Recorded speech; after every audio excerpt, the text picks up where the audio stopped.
sorry for the delay. We had some technical problems, but we've got it sorted out, and that's what matters.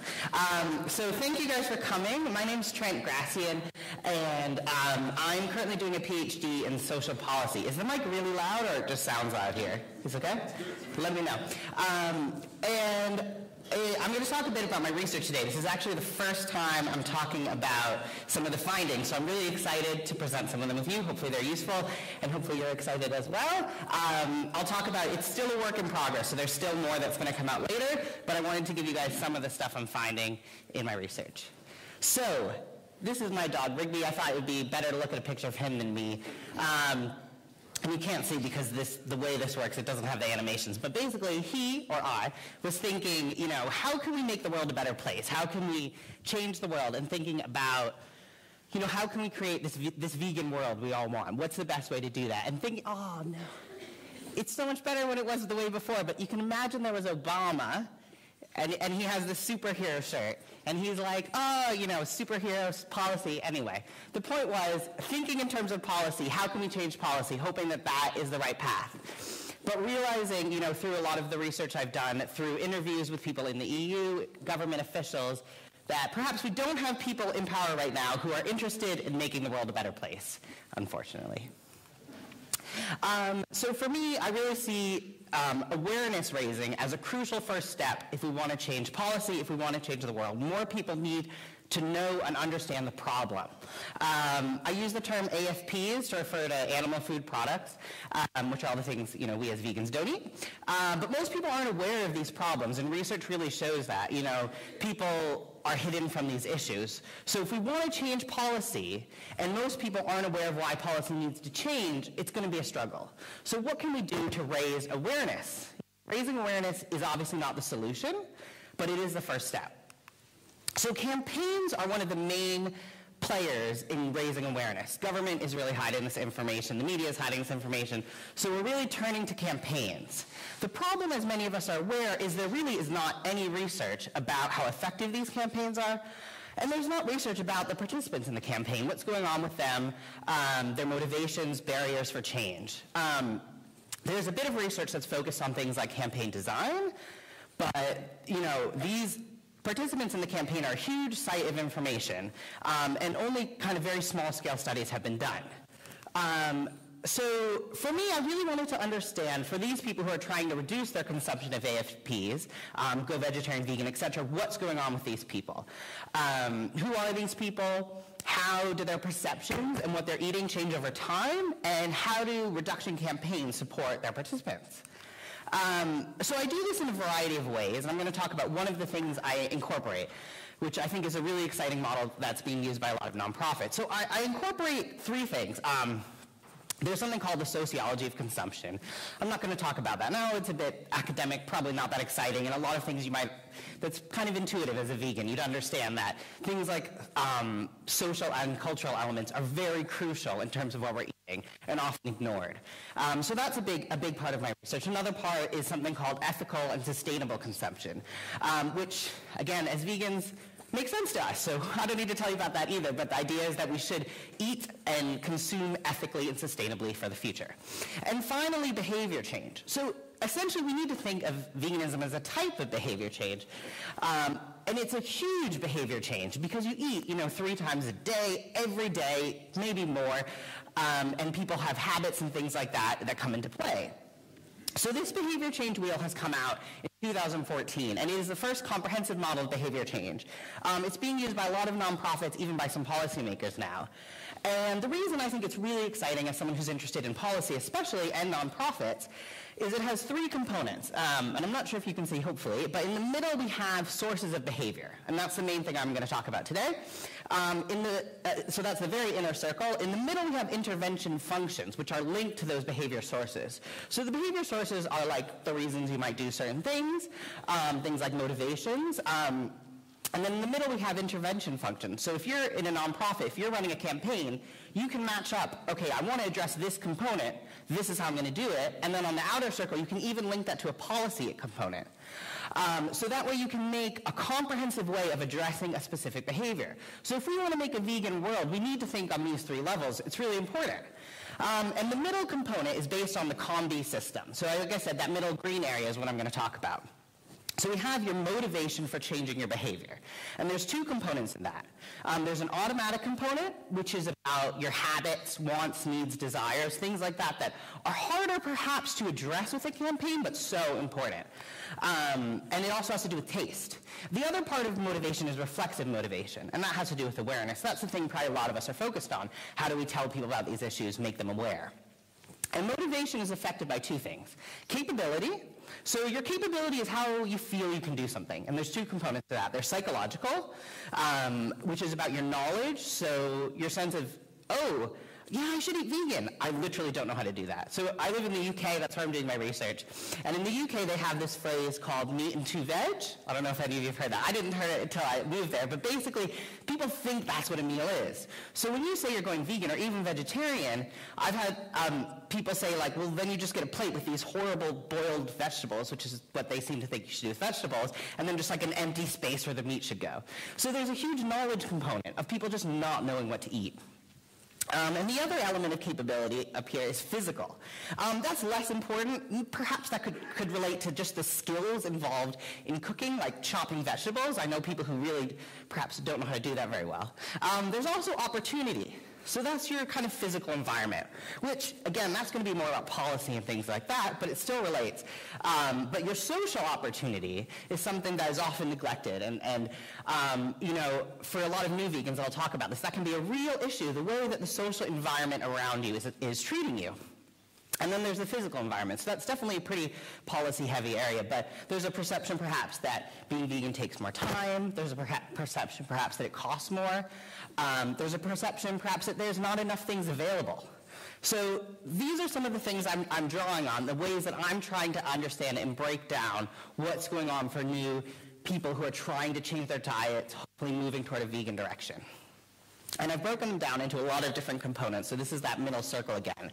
So just to touch on a few of them I've talked about. So psychological capability, like I've said, we have knowledge. So knowing about like what a vegan meal could be, knowing recipes, that can be a huge source of knowledge. Social opportunity, you know, how could it affect your social life? I want to go to my friend's party, but am I going to be able to eat anything? Things like that people might worry about. And then looking at reflective motivation down there, we can see awareness. And I'm looking at, you know, I looked at three types of awareness: animal welfare issues, health, and environment. So this is just a breakdown of the things I'm going to talk about. So first I'm going to start off by giving an overview of the campaigns I'm talking about. I'm not going to go into very much detail at all, and the campaign participants. So these are the organizations I'm working with. So I contacted, I think it's actually more than 46, somewhere in the realm of 46. A lot were really receptive, but for a variety of reasons, some of the campaigns didn't make sense to work with. So I ended up working with 6 organizations and 8 different campaigns that promote meat reduction, vegetarianism, and veganism. You can see here they're very different in different ways. Some of them have some kind of online sign-up that you just commit to perhaps a long-term reduction or something along those lines. Some of them are some kind of 30-day challenge, say maybe going vegan for 30 days. And in one case, I bet a lot of you have seen the iAnimal, which is like a virtual reality and very, very exciting campaign. So that's very different. And they also have different content. So they might be about animal welfare, environment, etc. So I've done my research in 3 different ways. So the first thing is a survey. And the survey I'm really excited about because I got over 1,800 respondents after cleaning through the data, which, for those of you who haven't done quantitative research, data cleaning is pretty much the worst thing you can do. It's horrible. But in the end, I ended up with 1,590 respondents. And the reason I'm really excited about that is it's the largest study of meat reducers, et cetera, that's ever been done. It's the largest study of these type of campaigns that's been done. So this is a lot of people that we can look at. And that's really exciting. And what's more exciting is that with those people, I didn't just talk to them when they started the campaign. I talked to them over a year. So they took a survey at 0, 1, 3, 6, 9, and 12 months. I'm sorry that I'm not going to talk about the 12-month today because not enough people have gotten to the 12-month mark. Some people are still taking it. But I'll talk about you through 9 months. I also did focus groups with participants of campaigns. I had a total of 30 people. I did 5 focus groups. That was really exciting because I was able to get more of the kind of the details of what's going on, their experiences, their stories, and that would added another layer of depth to the survey because a lot of times surveys can miss a lot of things. because it's a certain way of answering questions. And finally, I did staff interviews. I interviewed at least one staff member from each campaign, a total of 13 people, because I wanted to understand about how they're designing campaigns. I also wanted to understand how to compare what they were saying with perhaps what's actually going on. So their ideas of what's happening with participants with what the participants themselves are saying. So, definitely want to point this out and highlight this in terms of talking about my results. So like I said, these are UK-based campaigns. About 96% of participants are from the UK. Might be a little higher than that if I remember correctly. So almost everyone's actually from the UK. Also, in terms of the participants I got, most are from 2 campaigns. So I'm going to talk about things in terms of vegan campaigns and reduction campaigns, but it's important to note that most of those vegan campaign participants are from this Great Vegan Challenge by Animal Aid, which is a 30-day vegan challenge. And it's based on, it's an animal rights organization. They incorporate some other stuff, but it's mostly focused on like animal rights, animal welfare issues. Most of the reduction participants, you can see here, are Friends of the Earth All 9 Pledge, which, if you know Friends of the Earth, are an environmental organization. So that definitely is affecting the data and something I'm going to talk about. It doesn't mean that it's not so useful in other ways, but it's just important to note. Okay, so who are these people? I'm sure you're all going to be really shocked when I tell you that most of them are women. If we look at all the campaigns, about 80% were women. If we look at vegan campaigns, it was 90%, and in reduction campaigns, 74%. So it seems like the reduction campaigns had a bit of a higher ratio of men than the vegan campaigns. If we're looking at age, and you can see up in the top right, that is the UK population breakdown. I know it's a lot of little segments, so I'll just break down a few things to highlight. The vegan campaign seemed to have more young folks in the 18 to 24 category, and more people who were 45 to 54. So those, if you can see the yellow and the red segment, those seem to be the 2 ones that were perhaps overrepresented. The one that was very underrepresented, that little triangle on top, is 65 plus. The reduction campaign, on the other hand, mainly had folks in the 55 to 64 group was the one that was pretty big, and not so many older folks in terms of the 65 plus group, but much more than the vegan campaign, and not so many in the 25 to 34 group. So they seem to be very different in terms of gender, perhaps, age. In terms of ethnicity, they were very similar, but very different from the UK population. So we have a huge overrepresentation of white participants and a very low representation of black and minority ethnic participants. When I asked folks ethnicity, there were multiple categories, but because of the very, very low percentage of people of color, I've had to basically group people into white and black minority ethnic. Finally, income. So you can see up here, a little diagram of the UK population, how this should look. So you can see can this reach? Yeah, that is high income, top 30%, lowest 30%, middle 40%. So what do we notice here? In all the vegan campaign, reduction campaigns, and looking at all campaigns, a lot of high income folks. Not so many low and middle income folks. In fact, 25% of all participants were from the top 10% of income. So this is something we should definitely recognize in terms of perhaps who's being reached. Education, similarly, we're reaching a lot more people with a higher level of degrees and not so many without any kind of formal degree. So that's the tiny triangle of each of them up here. And the way things work in the UK, basically, you can stop school at 16. So it'd be like people who stopped there and didn't go on to something further. There are also many more people who had like a high school equivalent. In the vegan campaigns, it was similar to basically the national average. Versus reduction did not have so many people here. So actually, the reduction campaign had a lot more people in the more highly educated. It was over 50%. But one reason that might be is, like I said, most of those are from an environmental campaign. And a lot of research suggests, which makes sense, awareness and interest in environmental issues is very much linked to education because, there's a lot of science behind it, a lot of understanding.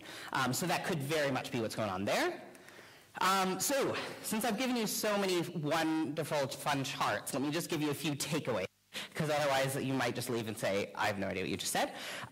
So one thing to recognize is that in the vegan campaigns, 9 in 10 were female, but only 75% in the reduction campaigns. And that was pretty much across the board, like if you look at each of the campaigns I did.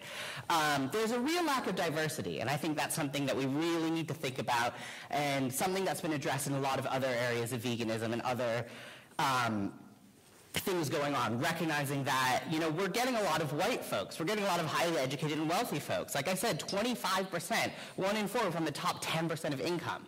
So, what can we do to reach other people and really make our campaigns more inclusive? And it's not, I'm not saying that these people aren't doing that, not at all. I'm just saying, what can we do perhaps more now that we're recognizing perhaps we're not reaching these other populations?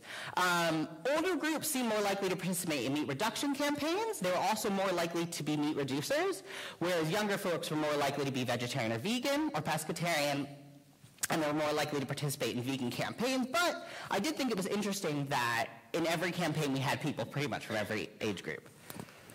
Okay. Now, so what were these people eating and how did that change over time? Which I imagine for a lot of you is the really exciting part. Like, what is the impact this had? So, starting out, you can see here that in the vegan campaigns, we're getting a lot of vegetarians. And I think that's really important to note because perhaps we need to think about that. That almost 50% of people here were vegetarians. And in fact, when we look at the rest of the people, most of them who are pescatarians are already reducing their meat consumption in some way. Reduction campaigns, on the other hand, was mostly meat reducers already. So that's interesting. And for a lot of people, you might think, well, if they're already reducing their meat consumption, is it going to have any impact? We'll see.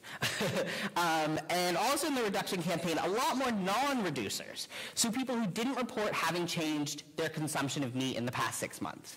I'm not going to get into exactly how I measured all this, but I think that's really interesting. So again, it suggests slightly different populations. So what happened to what they ate over time?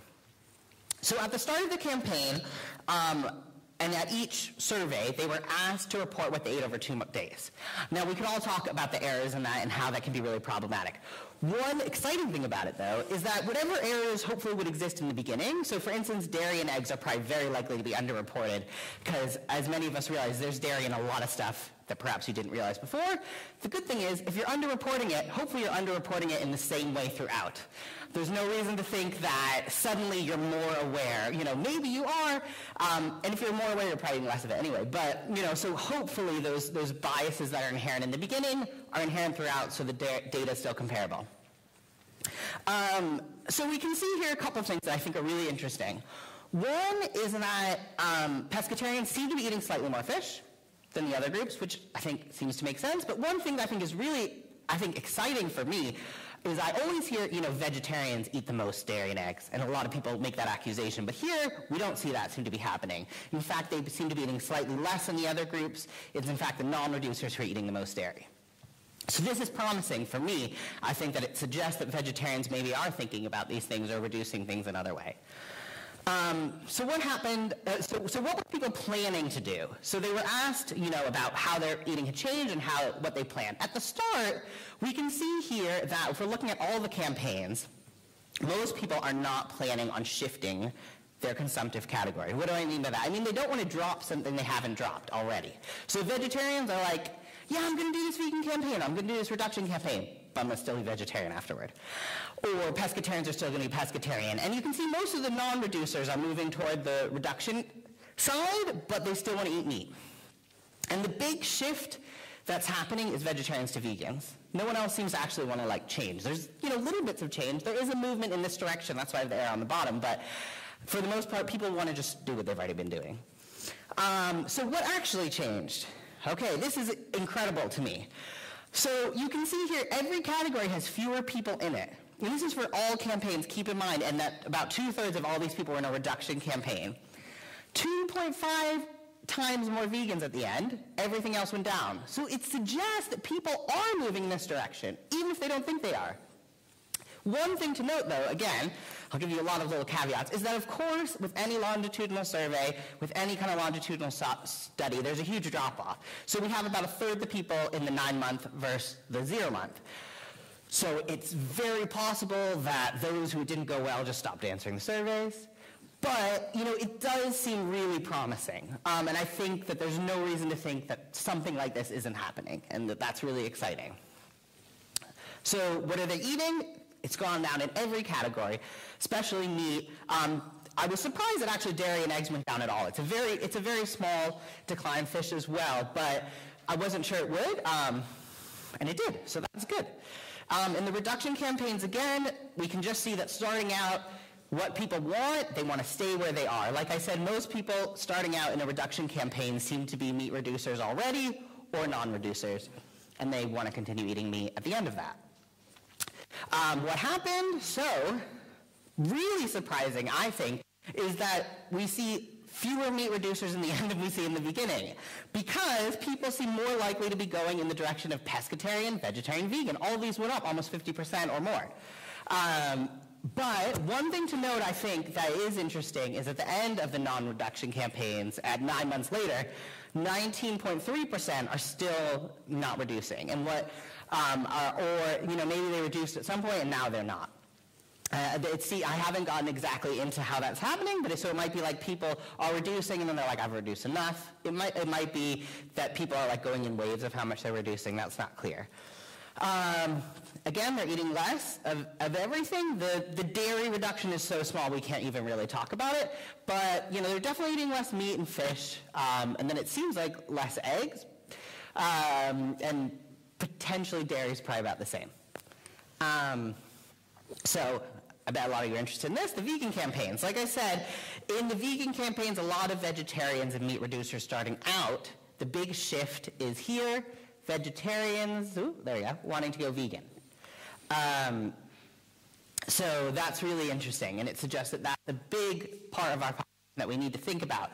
But very interesting is the fact that 23% of participants plan on eating meat in 6 months, and they're doing a vegan campaign. And some of them, are planning on being pescatarian. A lot of them are planning on being vegetarian. Only less than 17% say they're going to be vegan in 6 months. Now, I think that's a good thing. It means that we're getting people who don't plan on being vegan permanently. And it means that we then have a chance in 30 days to turn that around, or to at least make them think positively about veganism. So to me, that's good. If we're already just getting people who want to go vegan already, that's great. We can support them. But this is really exciting, I think. And we can see here, this is incredible. 5 times more vegans after 9 months. So you can see here, huge increase. And actually, it went up after 3 months. So there's way more vegans at the end than there were. Again, low response rate, so this could all just be very biased. But probably with that kind of data, it suggests that that seems to really be happening. Slightly more vegetarians and way down in this area. And I wanted to highlight that very few people are in the non-reduction category after 6 months, or after 9 months, and the others as well. So they're eating less of everything by a lot less meat, way less of everything else as well. So a closer look, let's look at some of the data I got from my focus group. So one thing is that a lot of people talked about reporting change as gradual, which seems to potentially be happening here. We're seeing that people don't think they're going to be vegan or don't think they're going to be vegetarian, they move in the direction, so people describing it as a slow process. And I really think that we need to think of meat reducers as potential future vegans. I was very surprised in focus groups to have a lot of meat reducers talking about being vegan in the future. I didn't see it that way, and it really opened my eyes to that. And people talk about we're not vegan yet, so seeing that as a potential goal. But at the same time, there were some reducers who were completely anti-vegan, so saying they don't think total vegetarianism is the right direction, perhaps being more focused on high welfare. And there were a lot of almost vegan. So people who are vegan except like, if I can't find anything, then I'll eat vegetarian, or something like that. So a lot of people who are on that vegan journey, but have some kind of exception. Okay, so a few takeaways from this. Vegan campaign participants were already eating less meat and fish at the start. Again, seems like a different population than reduction campaigns. And these reductions that we're seeing lasted through 9 months. Very exciting. Reduction campaign participants, at the end, more vegans, vegetarians, and pescatarians. So that's really good. Vegan campaigns had 5 times more vegans and slightly more vegetarians at the end. So reduction in veganism may be a gradual process that may include time as like an almost vegan where you're thinking about, well, I really want to be vegan, but there's this thing I'm still doing. And some are completely against the idea of going vegan, at least for now. which was a small minority in my focus group, but the fact that they were there at all I thought was interesting. So let's talk about motivations quickly.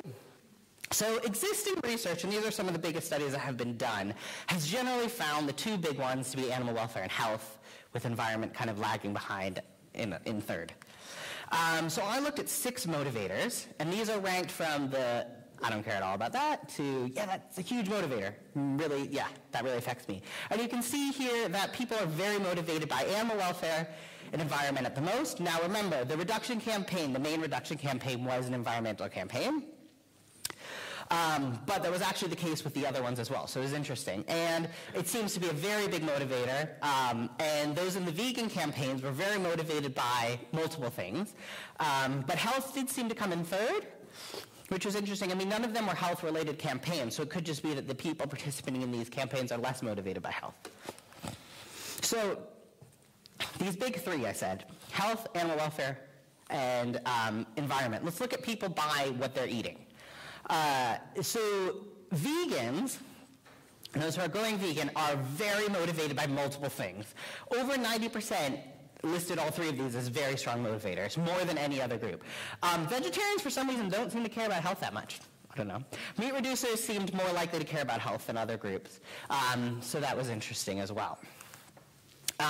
So a few highlights from this. So in the focus groups, definitely, as I'm sure many of us have experienced ourselves, animal protection came up as a very powerful and lasting motivator. For a lot of people, they talked about things from when they were a child, always loving animals. And that, even before they were vegetarian, vegan, whatever, before they'd even thought about these things, that there's that seed planted that perhaps grew over time. So it seems like those experiences can be very powerful, and other research suggests that as well. But the recognition that we need to overcome a lifetime of cognitive dissonance. So that for me, this was one of my participants. They said, "I think it's brainwashing," which essentially it is. That we're taught through these cultural side of things. It's so strong that you have to overcome that in some way. Like I said, vegans are very likely to have multiple motivators, suggesting that perhaps, if we want people to be vegan and stay vegan, perhaps it's good to get them motivated a lot of things. Or perhaps once you make the decision to go vegan, which to many people might seem extreme, you need to get them on board with multiple things. They might then start doing research, etc. Meat reducers were more motivated by health, less by other things in other groups. Okay, so this is what I'm really interested in as well. What do people see as difficult or helpful in this journey they're going on? So essentially, these are the categories I had before, and don't worry, I'll break some of this down, because I don't expect you to have memorized all this, but this is at the start of the campaign. One thing to recognize here is, I'm talking about barriers, but these really seem to be more opportunities, which is the exact reverse. So essentially, if you're looking at this scale I had, way up here, at 3.5 would be neutral. So the average person did not see any of these as barriers. So that's positive, and it was that case for almost every question. There were a couple of questions that were in the neutral on average. So it suggests that people who are coming to these campaigns already are thinking along the lines of, oh, okay, this could be okay, oh, this could be positive, things like that. The ones that stood out as being the biggest was physical capability. So that has to do with more like environmental stuff. So things like availability of foods and things like that. And there was also, some pretty big differences between the vegan and reduction campaigns in terms of motivation. So people in vegan campaigns tended to be more aware of issues, which I think isn't that surprising. They also seem to think of habits and taste as things as less of issues. So a closer look at some of the actual questions I asked. I asked about 28 barrier questions, and I also talked about them in the focus groups as well. So the first thing that, the idea that a vegan or vegetarian diet was seen as more expensive definitely came up a lot. Of the questions, that was the highest ranked in terms of the barriers. And part of that has to do with what came up in focus groups and what other research suggests. That we think of meat and we think of other animal foods as more valuable. So people talking about ordering a meal, and they're ordering a steak, and they'll pay whatever for that. But suddenly, if it doesn't have a steak, it doesn't feel like they should have to pay as much. So someone talking about, I don't want to pay that amount of money for a salad, but I would pay the same amount of money for something that I felt was more substantial. And she was specifically talking about if it had meat in it. So the fact that we see these foods as less valuable means that even if we're paying less, we feel like we should pay even less than that. You know what I mean? So even if it's the exact same price, you're like, whoa, where's my meat? Like, this should be really cheap. I'm getting ripped off. So we have to recognize that this perception about cost may be very much based in that. And there's definitely issues we know, like with buying, you know, vegan-specific products. I know I just went to the store and found all the vegan stuff, and I'm sure the like meat and cheese was cheaper. I didn't check, but a lot of times that's the case if we're buying those kind of specialty things. And this idea of what makes a proper meal, which is a really British term that I think is pretty funny. So you have to come up with a new idea of what makes a meal. And I love this that one of my participants said, and she was a kind of new vegan. She said, it's not limiting yourself, it's opening yourself up to a whole new way of eating. And that's what a lot of people said, that actually after they've gone vegan, their whole idea about eating changed. You know, you used to think of a meal as a certain thing, and now it's totally different. And the convenience and availability were big issues for a lot of people, but they're being seen as improving. And I love that we've been hearing that from other countries as well. So people saying, this was someone who'd been vegan for 7 years, and he said it's gotten a lot easier over time. Time and preparation then are battling with your old habits. So the need to perhaps, especially in the beginning, spend more time, learn how to prepare things, these issues, battling with just being used to getting convenient food. So people saying, well, when I'm just in a rush, like, you know, I'm just going to default to my old habits, just get convenience foods, things like that. So how did the barrier change? So over time, they went down. You know, I think interesting is that people's abilities, their perceptions that they can do things, had a huge drop, especially in the vegan campaigns. I mean, this went down to the point where, like, everyone thought it's not an issue at all. And you can see much greater drops, and again, and this is just overall. So if we're looking at a campaign level, it's a bit more different, but we'll be seeing much bigger drops in the vegan campaigns in terms of barriers. Social opportunities didn't change very much at all, which I think is interesting and addresses the fact that this could be an issue that is hard, for campaigns to address.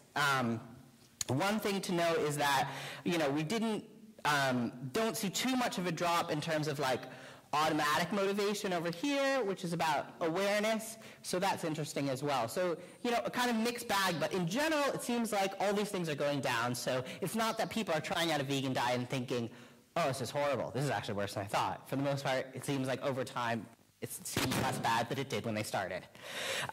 So I think of these as kind of people's vegan journeys. Like I said, I think of meat reducers as future vegans. So lack of knowledge is definitely an issue in the beginning. A lot of people talking about needing recipes, people saying, you know, so someone said it's fairly important in the beginning because if you cook recipes and don't, you know, it tastes awful, then you won't stick with it. And that makes sense, you know, someone was talking about like a bad tofu experience. So if people don't know or have knowledge about good vegan food, if they don't have that experience in the beginning, they're not going to feel very positive about it. But it's a thing that can be easily overcome, especially with social media, etc. People were talking about the huge amount of resources that they have access to. And I think, you know, social, down in the bottom right corner here, is a particular issue for new vegans. That came up in every group. I mean, people were talking about very, very negative experiences. And I think we need to support people through that more. Because it can be really jarring. When you're going through this positive thing and the world around you doesn't understand, it's still the same, and people are perhaps being horrible to you about it. So someone said, I think at first you're like, right, it's new, I'm going to do it, and you've got that mindset. Then you've got people that you know and you're close to like pushing against it, so it makes something even harder. So it's hard when you're feeling positive and the people around you are not being positive in return. But the community is a very important potential source of new norms, support, and knowledge. So this was someone who had done a vegan campaign but hadn't gone vegan. And then she got involved in the SAVE movement. And she talked about how when she did that, she ended up going vegan. And she said, I think it's different when you're surrounded by people that have these opinions. Suddenly it's not okay anymore. Like when you're surrounded by people who eat meat and dairy, you just kind of push it to the side. You know it's bad, but because everyone else does it, it's okay. So the idea of who you're around affecting your idea of what's normal. So finally, this idea that I'm thinking about of some kind of vegan mind shift that might happen and how we can make it happen. So, sorry, without the animations, they're not in the right order. Let me see. So So I'm going to start down here in the bottom right. May not make sense, but I'm going to do it anyway. So while change seems to happen gradually, like I said, the decision to cut something out seems to require something more. So a lot of people were talking about making that connection and not being able to unmake it, and talking about things changing, their whole perception of the world changing in some way. So it seems to be a key component of a fully vegan lifestyle, or barriers, things like taste, can be more important than the initial motivation. So I think this is my favorite quote that I got. She says, "They still feel pain. And if you wouldn't do it to a child, or you wouldn't do it to a dog or a cat, why should you do it to any other animal?" That's the bottom line. And I don't know how anybody can step over that line. Then she says the person who does eat meat occasionally.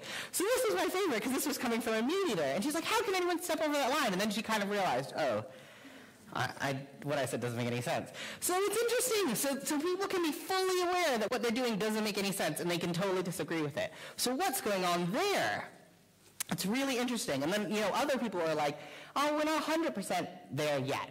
If we're out and there's nothing vegan that I like, we'll go back to being vegetarian. And now I think that quote is really important, because it doesn't say there's nothing vegan there. It says there's nothing vegan that I like. So that's a very different thing to me. It suggests that they are out to eat and there are vegan options, or they're somewhere and they could choose to eat vegan, but they're not because they don't like any of the food. So there's something there that's different for other people who have this idea that no matter what, I'm just going to eat a vegan diet. So the result is that food can have an entirely new meaning or role in a person's life, which many of us have experienced. So someone saying, why would I want to change my beliefs for a piece of cake? Right? So it's not just about eating the piece of cake. The cake becomes something more to all of us, right? It's not just a piece of cake anymore. So what role can these campaigns and do these campaigns play in this journey? And I've outlined 4 different things that I think we're seeing, and I've come across in my interviews with the campaigns and come across in the focus groups and things that people are talking about. So first off is that these campaigns can be a huge source of motivation. So a lot of people who've done the iAnimal campaign were incredibly passionate about it, had become motivated through it, and were now perhaps volunteers. They can also be a source of information. So, one campaign was providing a lot of recipes. So the person with the hat means they're a staff member, because I imagine all the staff members sitting around wearing hats. I don't know. No, I just needed something. It seemed to make sense. So they're saying, by providing these recipes on a daily basis, we're hoping to convert people, or at least open people's minds in a short period of time, to veganism. So like I said, in the beginning, knowledge can be an issue, knowing what's vegan, finding these recipes. So it can be a huge source of information in that way. It can also be a source of community and social support. Like I said, this seems to be an issue for vegans in the beginning especially. So another staff member of a different campaign said, helping one another out. That sense of community and doing something together with people, even if you might never meet again. And he was talking about a Facebook group that they had through the campaign that people used, and how that was helpful. So it can also be a tool to meet your goal. So this is something maybe we don't realize. So someone saying, we knew that there were campaigns and they were really supportive, because I think that a lot of people, they've got that thing, oh, if I start, then I might have to do it forever. They don't know where to even begin. So, just thinking, well, maybe I want to do this, but I don't know how. So by having the campaigns available, it gives them that opportunity to feel like, oh, I can do this thing I want. So, final takeaways. And I think, hopefully I've given you a lot of useful information, but these are the things I think from this that I'd like to highlight. So the first thing I think I'm really passionate about, and I think I would love to see more campaigns trying to address, is the real lack of diversity. So trying to make communities more inclusive, not just always going after the low-hanging fruit. A lot of times that's great and easy to just get those people who are already inclined to going vegan, etc. But I think we're definitely reaching the tipping point where we need to think beyond that. And if we want to bring this on a global scale, we need to reach those other people perhaps that we're not reaching right now, and it's the best way to increase our impact. So this some kind of mind shift thing, which I'm just toying with in my head, and I'd love to hear other people's thoughts on this, seems to be key, especially in this vegan transition, perhaps also for vegetarians and pescatarians, the idea of cutting something out forever.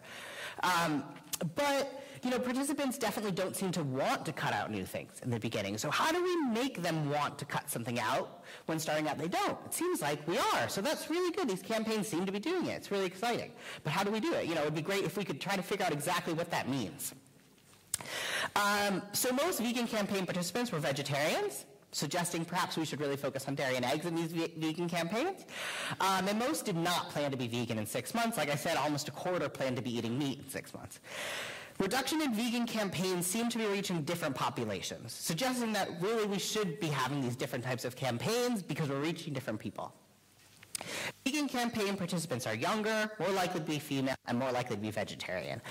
And social and community support is very important for new vegans, as well as access to essential knowledge, like I said, like recipes, knowing what a vegan meal is. So just by giving people a vegan meal, it can radically change things for them, because suddenly they're like, I've eaten a vegan meal. It can be a meal, and it can be vegan. That's amazing. And, you know, so supporting change that's happening, and a lot of research is always showing this, just being positive, encouraging future change at the same time, because I think one thing we saw is in the reduction campaigns, about a quarter of people said they're not reducing anymore.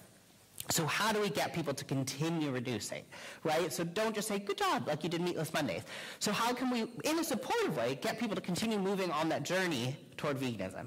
And like different campaigns can fulfill very different roles. So supporting different campaigns and trying to think about the role that our campaigns might specifically support, who we're reaching, how we're doing it, etc. So thank you very much. I have here, you know, if you have any questions, anything like that, like I said, these are still coming on. Feel free to email me. I don't really tweet, but I will, as any of my publications come out, I promise I will tweet. So if you want to follow me on Twitter, feel free, and you won't get bombarded with other stuff. I do have a blog. I haven't been writing on it, but I will be writing on it once my publications come out. I have a book chapter that's going to be coming out about food policy, if you're interested in that. I also have a group I run called Vegan Researchers. If you're interested in vegan research, there's a lot of good stuff on there. And also I'm going to be next year doing presentations with the campaigns I'm working with and other campaigns. So if you're interested in that, I'm happy to do that, of course, free of charge. I'll also have like a report about all my findings, because like I said, the whole goal of this is to help campaigns. That's why I'm doing this. So yeah, and just keep your eyes open. Hopefully there'll be some publications coming out next year. So thank you very much.